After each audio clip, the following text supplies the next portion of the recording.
Sebelum ceritanya dimulai, Mimin akan memberitahukan jika durasinya kurang panjang. Ini karena partnya kali ini cuma 1 chapter saja. Ini sesuai permintaan jika tetap upload walaupun durasinya cuma pendek. Oh iya, yang mau bantu beliin Mimin kopi biar lebih semangat lagi bahas komiknya, bisa mendonasikan sedikit uang jajannya lewat link Saweria yang ada di deskripsi. Oke, nggak usah berlama-lama lagi, kita langsung masuk saja ke ceritanya.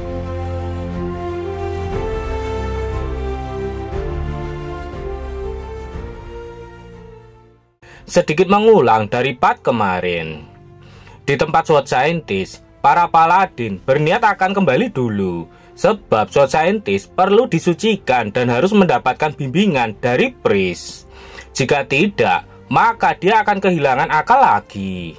Salah satu paladin bertanya kepada Bishop, bagaimana dengan Lintian yang telah melarikan diri, dan juga dengan Ivrea, sang Divine Atedan, yang ditahan oleh para goblin. Bishop mengatakan jika sudah terlambat untuk Ivrea. Sang High Archbishop telah mengatakan bahwa Tuhan mereka sudah memilih Divine Atedan yang baru. Jadi mereka tidak perlu mencari Ivrea lagi. Beberapa saat kemudian, Lintian yang sudah berhasil kabur dari para paladin, dia kembali ke kota Brick. Lintian berdiri dan melihat ke arah kota Brick dari ketinggian. Mereka sungguh mengubur para mayat. Syukurlah tubuh para banteng itu masih ada di sini. Sekarang saatnya makan. Pesan sistem muncul. Selamat, Anda telah mencapai level 80. Panel berada di gua sarang goblin. Terlihat para wanita sedang mengerumuni sesuatu. Goblin Slayer yang pertama bertanya. Dia bertanya apakah Lintian berhasil menang. Yue tak mau kalah. Dia meminta Lintian untuk menceritakan semua yang telah terjadi.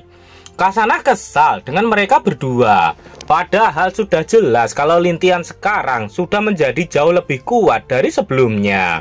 Jadi tentu saja pasti Lintian berhasil menang. Ternyata benar, yang dikerumuni oleh para gadis itu adalah Lintian. Lintian bertanya kenapa mereka masih saja bertanya tentang tindakannya. Lintian mengatakan jika SWORD Scientist sudah menjadi miliknya. Goblin Slayer tidak percaya kalau Lintian berhasil mengalahkan SWORD Scientist. Apalagi Lintian juga telah berhasil bercocok tanam dengan SWORD Scientist. Mendengar ucapan dari Goblin Slayer, semua gadis pun langsung berpikir tentang Lintian dan menunggu jawabannya. Dengan tegas Lintian mengatakan kalau itu memang benar. Tapi Lintian menyayangkan bahwa dia tidak bisa menikmatinya, sebab orang-orang dari gereja suci keburu datang dan menyelamatkannya. Tiba-tiba Goblin Slayer bergerak dengan cepat yang membuat Yue kaget. Goblin Slayer bergerak mendekat ke arah Lintian. Dia mengatakan kalau Lintian memang yang terbaik dan Goblin Slayer langsung mengajak Lintian ke ladang untuk bercocok tanam. Namun Lintian tidak mau melakukannya untuk hari ini. Dia hari ini sedang ada urusan yang harus dia lakukan. Lintian mengatakan kalau kemenangan ini memberikan waktu untuk suku mereka berkembang. Lintian ingin mereka pindah ke tempat yang baru agar tidak perlu khawatir atas balas dendamnya para manusia itu. Kasana bertanya kemana mereka akan pindah. Dengan senyuman liciknya, Lintian mengatakan bahwa mereka akan pindah ke tempat di mana para orang dari gereja suci tidak akan berani pergi, yaitu ke makam besar. Beberapa saat kemudian, para goblin sudah berkumpul. Terlihat mereka sedang mempersiapkan perbekalan untuk perjalanan mereka. Di sisi lain, Lintian sedang memperhatikan para anggota sukunya. Lintian ingin pergi ke makam besar karena makam besar dan gereja suci telah melakukan perjanjian non-agresi. Jadi mereka punya kondisi yang sempurna untuk membangun suku goblin yang besar di sana. Hal yang perlu mereka lakukan adalah menyediakan banyak peralatan dan pembibitan. Kemudian Lintian menaiki Xiaohuan. Dari atas Xiaohuan, Lintian berkata dengan keras, Dia mengingatkan semua anggota sukunya jika tujuan utama mereka adalah untuk menangkap, bukan menghabisi. Jika ada perlawanan, Lin Tian menyuruh mereka untuk menghadapi sesuai keinginan mereka. Dengan serentak, para goblin berteriak jika mereka paham dan akan mengikuti Lin Tian. Beberapa hari berikutnya, mereka telah melewati 10 desa dan hanya menangkap 230 wanita. Semua itu masih jauh dari jumlah yang mereka butuhkan. 700 km sepanjang jalan, ada 19 desa dan 2 kota kecil. Lin Tian yakin seharusnya mereka bisa menangkap lebih dari 1000 wanita. Tak lama kemudian, Lin Tian melihat ada kota kecil di hadapannya. Mereka pun langsung bergerak dengan cepat ke kota itu. Lin Tian memerintahkan semuanya untuk segera menyiapkan karung-karung yang dibutuhkan, lalu melakukannya dengan cepat dan terus bergerak. Beberapa saat kemudian, kota yang tenang itu bernama Kaselaro. Mereka tak akan menyangka bahwa sebentar lagi mereka akan menghadapi bencana yang mereka tak akan duga. Dan di sana saat ini terlihat seorang wali kota yang sedang berdiri di hadapan warganya. Orang-orang bertanya kepada wali kota itu. Mereka menanyakan apakah persiapan ini tidak berlebihan. Padahal mereka mendengar bahwa yang menjarah kota lain itu hanyalah sekelompok goblin saja. Salah satu dari mereka bahkan mengatakan kalau dia telah menghabisi banyak goblin dan mayatnya bahkan bisa untuk membangun sebuah gunung. Seseorang berarmor hitam mempertanyakan kenapa mereka harus takut kepada goblin. Tapi seseorang yang lebih senior menenangkannya. Dia menyuruhnya untuk berjaga di gerbang. Ketika mereka muncul, senior itu memerintahkan mereka untuk menghabisinya.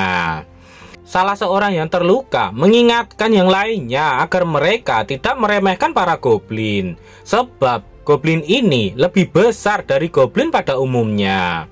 Namun pria brewok mengatakan agar mereka tidak perlu khawatir, walaupun goblinnya jauh lebih besar dari goblin biasanya. Dengan sombongnya, pria brewok itu yakin walaupun goblin itu adalah hero kelas, dia pasti bisa mengatasinya. Pria brewok itu adalah Adventure S berlevel 50. Wali kota itu yang bernama Frank. Dia memerintahkan agar semua pasukannya bersiap karena seharusnya para goblin itu akan segera datang ke sana. Benar saja, baru saja wali kota itu berteriak, dari atas penjaga mengatakan jika para goblin itu telah datang ke sana. Begitu mendengar kabar dari penjaga di atas jika para goblin yang mereka tunggu telah datang, para pasukan itu pun langsung bergerak menuju ke gerbang untuk menghadapi invasi dari para goblin. Pasukan itu dipimpin oleh Adventure S yang berdiri paling depan. Adventure S berkata pada temannya, si kumis dan si pria yang memakai masker besi. Dia ingin mereka bertaruh. Siapapun yang paling banyak menghabisi goblin, dia adalah pemenangnya. Yang kalah akan mentraktir minum selama sebulan. Adventure S bertanya, bagaimana? Apakah temannya itu setuju? Si masker besi menyerah. Dia tidak akan ikut taruhan. Dia yakin kalau dia tidak akan bisa menang melawan Adventure S. Dan si kumis pun juga sama. Dia juga mengatakan kalau Adventure S hanya pamer saja, sebab dia yakin kalau dia pasti menang. Mendengar pujian dari yang lainnya, Adventure S pun langsung sombong. Dia mengatakan kalau dia yang akan mengurus para goblin itu sendirian, dan untuk yang lainnya bisa kembali dan beristirahat. Namun sebelum Adventure S menyelesaikan kata-katanya, si masker besi dan si kumis terkejut melihat sesuatu di hadapan mereka. Bahkan tubuh mereka pun sampai gemetar ketakutan dibuatnya. Adventure S heran dan langsung melihat ke sana. Tak disangka, ternyata Lin Tian datang dengan membawa pasukan yang sangat banyak dan besar. Mereka berlari hingga membuat kepulan debu yang sangat banyak yang membuat pandangan mereka terhalangi oleh debu itu. Namun yang membuat mereka terkejut bukanlah para goblin. Adventure S sampai terjatuh ketika melihat seekor naga yang ditunggangi oleh Lintian. Bahkan Adventure S sampai bergetar hebat ketakutan. Dia tak menyangka kenapa ada seekor naga bersama mereka. Melihat kalau mereka tak akan bisa menang melawan para goblin, akhirnya pasukan yang dikirim untuk melawan para goblin pun berlarian masuk kembali ke dalam kota.